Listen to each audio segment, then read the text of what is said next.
नमस्कार दोस्तों। अगर इंसान दृढ़ संकल्पित होकर कोई भी कार्य करे उसमें उसको सफलता जरूर मिलेगी। इस धरती पर ऐसे ऋषि मुनि महात्मा और असंख्य भक्त हुए हैं जिन्होंने ईश्वर का साक्षात्कार किया है। अपने दृढ़ संकल्प की वजह से, अपनी तपस्या के बल पर अपने भगवान को प्राप्त किया है और ईश्वर ने उनको वो पद प्रदान किया है जो आज तक त्रिलोक में किसी को नहीं मिल सका। आज हम बात करेंगे एक ऐसे ही महान भक्त ध्रुव के बारे में, जो कि अल्प आयु में ही 5 वर्ष से भी कम उम्र की आयु में ईश्वर का सिंहासन हिला दिया और ईश्वर को इस धरती पर आने के लिए मजबूर कर दिया। स्वयंभू मनु और शत्रुपा के पुत्र का नाम था उत्तानपाद। उत्तानपाद ही मनु के उत्तराधिकारी बने। वही आगे चलकर मनु के स्थान पर राजा बने। उत्तानपाद की 2 पत्नियां थीं। एक का नाम सुनीति और दूसरी का नाम सुरुचि था। सुनीति का जो पुत्र था उसका नाम ध्रुव था और जो सुरुचि का पुत्र था उसका नाम उत्तम था। उत्तानपाद अपने पिता मनु के ही समान बहुत ही दयालु और प्रजापालक राजा थे। उस समय की उनकी सभी प्रजा बहुत ही खुशहाल रहती थी। चूंकि ध्रुव उत्तानपाद के बड़े बेटे थे तो स्वाभाविक रूप से पिता का बड़ा बेटा ही उसका उत्तराधिकारी होता है। सुरुचि उत्तानपाद की दूसरी पत्नी थी। उनका बेटा उत्तम ध्रुव से छोटा था, लेकिन सुरुचि अपने बेटे उत्तम को अपने पति यानी उत्तानपाद का उत्तराधिकारी मानती थी। चाहते थे कि ध्रुव सिंहासन पर न बैठे, मेरा बेटा उत्तम ही इस सिंहासन पर बैठे। फिर क्या था, ईर्ष्या, द्वेष और जलन इतना बढ़ गया कि सुरुचि ध्रुव और ध्रुव की मां से नफरत करने लगी। अब स्त्री होने का भरपूर फायदा उठाने लगी। अपने मोह जाल में अपने पति उत्तानपाद को इतना बांध लिया कि उत्तानपाद उसके इशारों पे नाचने लगे। वो जो कहती उत्तानपाद वही करते और आखिरकार उत्तानपाद के दिल में इतनी नफरत भर दिया उसने कि उत्तानपाद अपने ही बेटे ध्रुव और अपनी ही पत्नी सुनीति से नफरत करने लगे। एक दिन की बात है, पुत्र ध्रुव अपने पिता से मिलने और उनके गोदी में बैठने की जिद करने लगा। उनकी माता सुनीति ने काफी समझाया कि बेटा अभी उनके पास मत जाओ, क्योंकि वो अच्छी तरह जानती थी कि वहां पर सुरुचि जरूर होगी और सुरुचि होगी तो ध्रुव की इच्छा पूरी नहीं होने देगी। लेकिन ध्रुव बालक था, जिसकी वजह से वह जिद करने लगा कि नहीं, मुझे अपने पिता के पास जाना ही है। आखिर में हार कर ध्रुव की मां ने उसको अपने पिता के पास जाने की परमिशन दे दी। ध्रुव भागा भागा अपने पिता के महल में गया।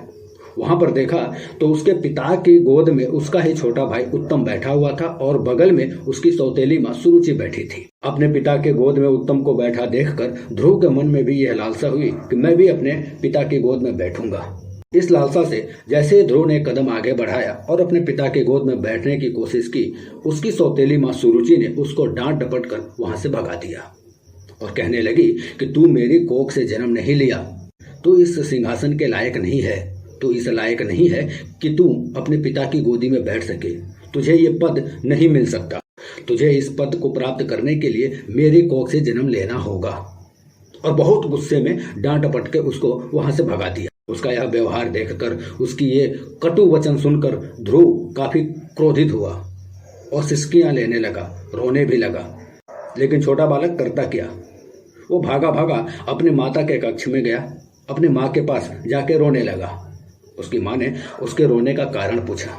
ध्रुव ने अपने साथ हुई आप बीती अपनी माँ को सुना दी। उसकी माँ ने कहा, बेटा तुम्हारी छोटी माँ सुरुचि ने सही तो कहा है, तुम उस पद के लायक नहीं हो। तुम उस पद के लायक नहीं हो, जो सुरुचि का बेटा होगा वही उस पद के लायक है। ये बेकार की जिद छोड़ दो। लेकिन ध्रुव नहीं माना। ध्रुव बोला, नहीं, वो तो मेरे भी पापा हैं, मेरे भी पिता हैं, मैं क्यों नहीं बैठ सकता। अगर मेरा छोटा भाई अपने पिता की गोद में बैठ सकता है तो मैं क्यों नहीं बैठ सकता। ध्रुव की माँ ने बहुत कोशिश की समझाने की, लेकिन ध्रुव नहीं समझा। अंत में ध्रुव की माँ ने हार कर उसको एक दूसरे कोने में ले गई, वहां पर जहां सर्वेश्वर भगवान श्री विष्णु की एक प्रतिमा रखी हुई थी। उनके सामने हाथ जोड़कर ध्रुव की माँ ने कहा, बेटा अगर तुझे वो पद प्राप्त करना है तो वो पद तुझे यही दिला सकते हैं। ये तुझे वो पद दिला सकते हैं जो पद आज तक तेरे पिता को भी नहीं मिला। दुनिया में किसी को वो पद हासिल नहीं हुआ, वो पद ये दे सकते हैं तुझे। तुझे जो कुछ भी कहना है इनसे ही बोल, ये तुझे वो पद दिला सकते हैं। छोटा बालक ध्रुव पूछा, जिसकी उम्र 5 साल से भी कम थी। उसने पूछा अपनी माँ से कि माँ ये कौन है? ध्रुव की माँ ने बोला, ये सर्वेश्वर हैं, ये नारायण है, ये ईश्वर हैं। ध्रुव ने पूछा, ये कहाँ रहते हैं? ध्रुव की माँ ने बोला, ये रहने को हर जगह रहते हैं, कण कण में वास करते हैं, लेकिन इनका निवास स्थान बैकुंठ बताया जाता है। ध्रुव थोड़ा शांत हुआ, बोला, ठीक है। बच्चे के दिमाग में ये बात घर कर गई। रात हुई, दोनों सो गए। आधी रात को ध्रुव की नींद खुली। ध्रुव के दिमाग में वही सब बातें चल रही थी। आखिरकार ध्रुव ने आधी रात को भगवान की तलाश में घर छोड़ दिया, घर से बाहर निकल गया। घर से बाहर निकलते निकलते जंगल को पहुंच गया। रास्ते में कुछ चोर डाकू भी मिले जो काफी परेशान किए और इनके गहने भी रख लिए। ध्रुव ने खुशी खुशी गहने उनको दे दिए, लेकिन साथ में ये भी पूछता रहा कि ईश्वर कहाँ मिलेंगे, मुझे उनका पता बता दीजिए, मुझे बैकुंठ बता दो, बैकुंठ कहाँ है, बाकी जो तुम्हें चाहिए वो ले लो मेरे से। अंत में थक गया। अंत में थक कर एक पेड़ के नीचे बैठा ही था कि वहां पर नारद जी आए। नारद जी ने उस छोटे बालक ध्रुव से उसके घर छोड़ने और यहाँ तक पहुंचने का पूरा वृत्तांत जाना, पूरी कहानी सुनी। तुम यहाँ पर क्यों आए, तलाश में आए हो, तुम्हें किस चीज का दुख है, तुम राजा उत्तानपाद के पुत्र हो, तुम्हें इस तरह वन वन भटकना शोभा नहीं देता। ध्रुव ने बोला, हे मुनि, ऐसी बात नहीं है, मैं यहाँ पर ईश्वर की तलाश में आया हूँ। मेरी सौतेली माँ सुरुचि के दुर्व्यवहार की वजह से मेरे अंदर इस तरह की भावना उत्पन्न हुई है। मेरी सौतेली माँ सुरुचि ने अपने ही पिता की गोद में बैठने नहीं दिया, जिसकी वजह से मैं आहत होकर यहाँ पर आया हूँ। कृपा करके मेरा मार्गदर्शन कीजिए और मुझे बताइए कि ईश्वर कहाँ रहते हैं। नारद जी ने कहा कि ध्रुव, ईश्वर तो कण कण में वास करते हैं, तुम्हें उनको कहीं तलाश करने की जरूरत नहीं है। मैं तुम्हें एक मंत्र देता हूँ, उस मंत्र का जाप करो, ईश्वर तुम्हारे सामने आएंगे। उन्होंने मंत्र दिया, ओम नमो भगवते वासुदेवाय। ध्रुव इस मंत्र का जाप करते करते तपस्या में इतना लीन हो गया कि वो अपना शुद्ध सब खो दिया। उसके इस तपस्या का असर ये हुआ कि स्वर्ग में निवास कर रहे देवतागण भयभीत हो गए। इंद्र को चिंता सताने लगी कि यह 5 साल का बालक इस तरह की घोर तपस्या कर रहा है, क्या पता यह इंद्र की गद्दी के लिए कर रहा हो। फिर इंद्रदेव ने अपने साथी देवों की मदद से ध्रुव की तपस्या तोड़ने की बहुत कोशिश की, फिर वे ध्रुव की तपस्या तोड़ने में कामयाब नहीं हुए। अंत में हारकर सभी देवतागण लक्ष्मी नारायण की वंदना करने लगे, भगवान का आवाहन किया। श्री हरि विष्णु देवताओं के सामने प्रकट हुए। देवताओं ने अपनी पीड़ा भगवान के सामने रखी। बोले, भगवान, एक 5 साल से भी कम उम्र का बालक आपकी घोर तपस्या कर रहा है। हमें भय है कि कहीं वो सूर्य, वरुण या इंद्र के पद की प्राप्ति के लिए तो यह तपस्या नहीं कर रहा।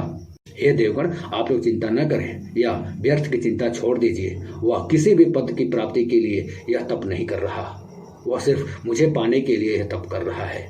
मैं उसके सामने प्रकट होकर आप लोगों की यह चिंता दूर कर दूंगा। भगवान के इतना कहने पर इंद्रादि देवता सभी शांतिपूर्वक अपने अपने धाम को चले गए। फिर वो घड़ी आ गई जब सर्वेश्वर ईश्वर 5 साल के उम्र के तपस्वी बालक के सामने साक्षात प्रकट हुए। नारायण उसके सामने प्रकट हुए, बोले, बेटा आंखें खोल, मैं तेरी तपस्या से बहुत प्रसन्न हूँ, मैं तेरे सामने खड़ा हूँ, आंखें खोल।